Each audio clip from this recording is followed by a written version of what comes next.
iri ni itangazo ry'abanyarwanda bose muri rusange nyuma y'ibihe bidasanzwe hirya no hino bababwira ko iki gihugu cyacu ari ubukombe. Ega benshi mwabifashe nka burage, abandi murabikina.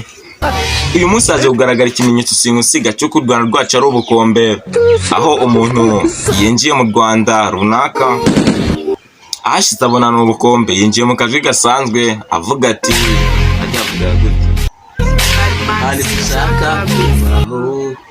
nzotaha tumo, nzotaha muhita mwumva uwo muntu uwo ari we n'igihugu akomokamo. Akaba yashyize mu Rwanda imisozi n'ibirunga bihari.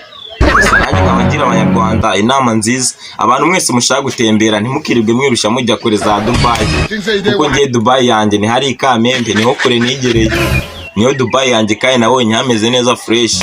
Mugomba gutembera mu gihugu cyanyu mukatarasa neza cyane ko hari abandi bayifuza.